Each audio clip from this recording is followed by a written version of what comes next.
All right, let's get straight to it. This is a tactical guide for anyone out there who's tired of talking about what they're gonna do and is ready to just do it. We're not talking about small tweaks here. This is a blueprint for a total, silent comeback, a complete transformation. So, let's dive in. Just let that sink in for a second. This one idea, it's the absolute core of everything we're about to cover. It means tuning out all that noise, all that need for likes and approval from other people. Because the real work, the stuff that actually changes your life, that happens when nobody's watching. It's you building your future in total focused silence. So, the silent game begins. Your whole transformation. It doesn't start with some big announcement. It starts with a quiet decision you make for yourself to build in silence. Seriously, think about it. Real power, the kind that changes the game, it doesn't send out a press release. It's built brick by brick behind closed doors. You execute your moves quietly, with absolute focus. The world doesn't see the grind, they don't see the late nights, they only see the final jaw-dropping result. And by then, man, it's way too late for them to do anything about it. Okay, first things first, we have to forge your foundation. And we're going to build it on two critical pillars for your comeback: privacy and power. This right here, this is the perfect way to think about it. Your journey, your process, that's the messy construction site. It's noisy, it's dirty, it's not pretty. Nobody stops to admire a hole in the ground or a bunch of rebar. But the finished skyscraper, that thing gets all the attention. Everybody celebrates the masterpiece. So, what's the lesson? Keep your construction site private. And that brings us to rule number 1. It's simple. Shut your mouth. Stop telling everyone what you're about to do. Just get to work. Trust me, the real reward isn't telling people your plan. It's seeing the look on their faces when you reveal what you've built, and they have absolutely no idea how you pulled it off. All right, let's talk about the second pillar for your foundation. And I want to start with a question for you. What if your biggest weakness, the thing you're most ashamed of, what if that was actually your greatest weapon? You know, we're always told to get over our past failures, to move on from the pain. But what if that's terrible advice? This is the whole idea. All that pain from your past, the rejections, the failures, the times you got your heart broken, that's not baggage. It's not a liability. It's rocket fuel.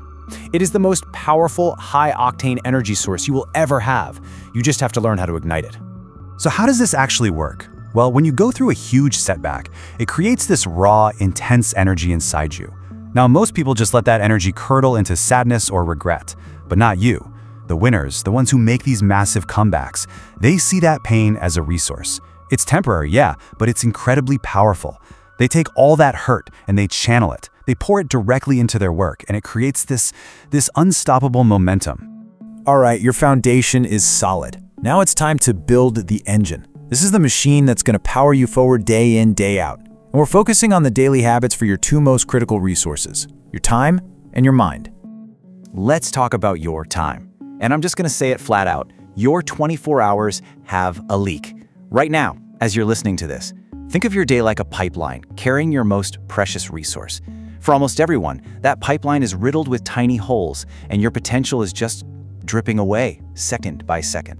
1440. That's it. That's the number of minutes you get in a day. And you know what? It's the ultimate equalizer.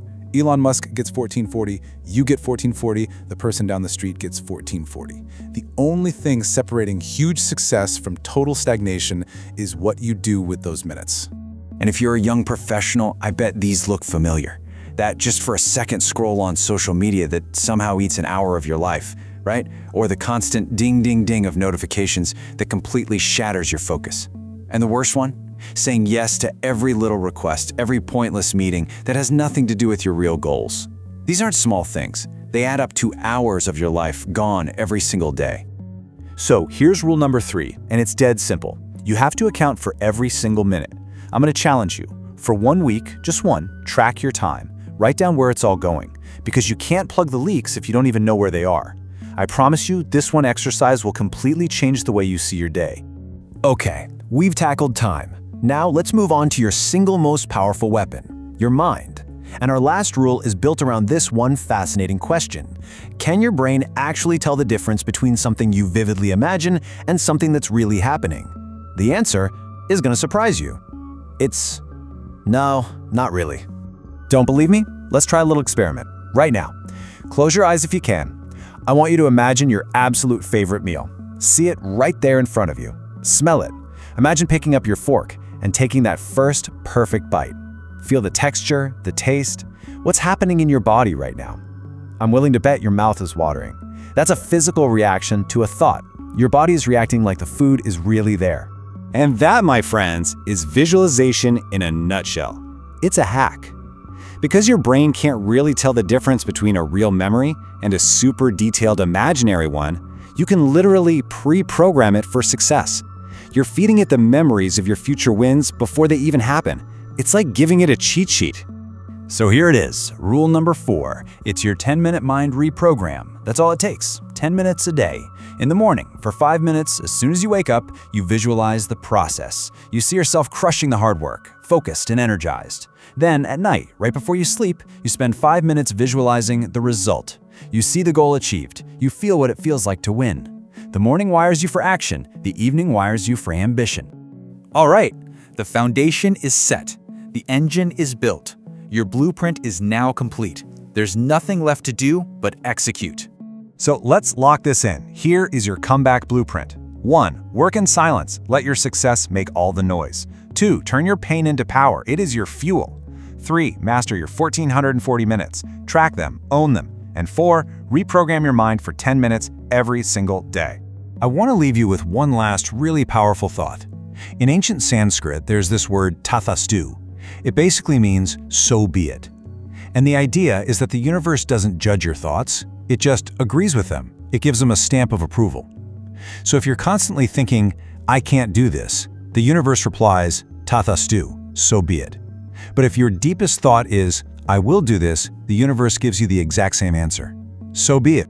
So you see, your thoughts are literally orders you are sending out into the world. The universe is just waiting to say, so be it. The only question is, what are you going to make it affirm? What reality are you going to command?